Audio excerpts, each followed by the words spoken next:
Hello and welcome to Johnny English. So I'm in a place I haven't been to for a little while. I'm out in the meadow with my dogs. It's a beautifully fresh, crisp day. So I thought I would take this opportunity to create a video for you and talk about a subject that maybe you've been affected by. I know I personally have been affected by this. It's not a pleasant subject. It's one that very often people don't like to talk about. But it's always good to know the language that we might use, or the language that we might come into contact with that speaks about such a situation. So what we're going to talk about today is mental and emotional imbalance, very often called mental illness, because many people suffer from it. And maybe somebody, as I said, that is close to you, somebody who used to be close to me, certainly does. And it's good to know the language that we might use.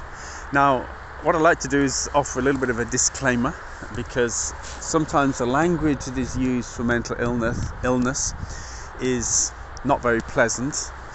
And I guess it's born from maybe the suffering of the victim, or the suffering of those close to such a person. It could be a family member, it could be a romantic partner, it could just be a friend. But sometimes the frustration of knowing how to speak about it, how to label this behavior, brings out certain expressions that we might not be very proud of, but we somehow can't think of another way to say it.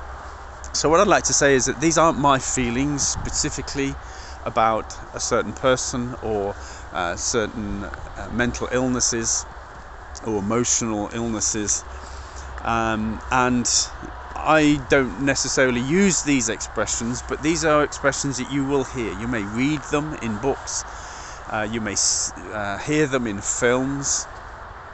So it's good to know them.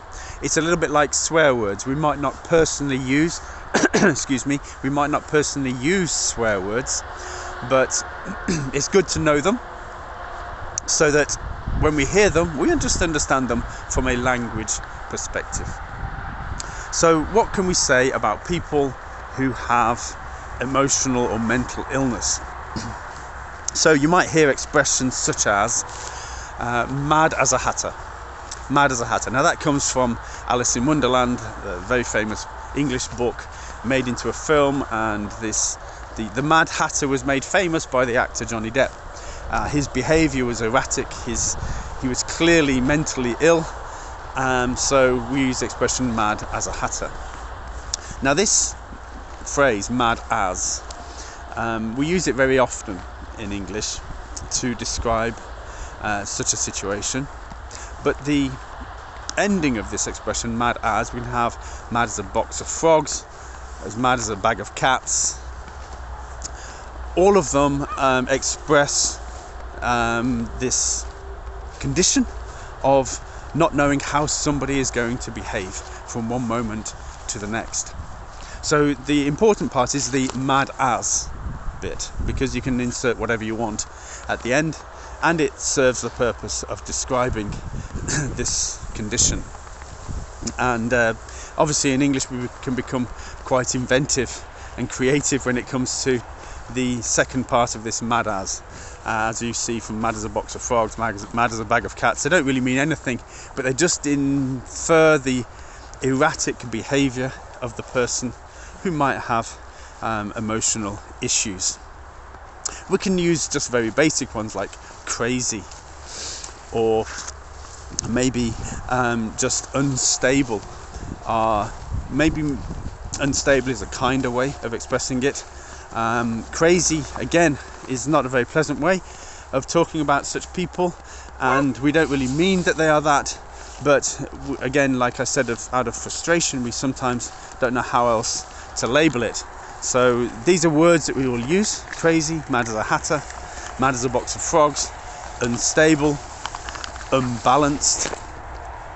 All of it is talking about people who act in a certain way because of emotional and mental issues. And one final one we might use is we might say that this person has a screw loose.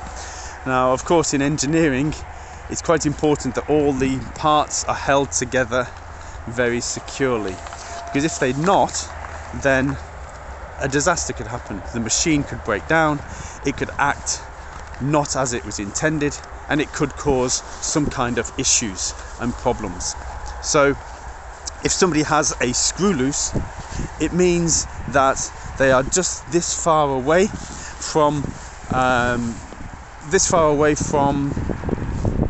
some kind of unhealthy behavior, that disaster could strike at any moment, in a relationship, in a business setting, in a family setting, simply because the screw is likely to fall out of the machine and something could happen. The wheel could fall off, the machine could break down, as could the person. So, as I said, not a very pleasant subject, not something that maybe we talk about very often, but these are expressions you will hear, these are expressions you may read, and they just describe how we talk about such conditions. So, thank you for tuning in, and please tune in next week for another video.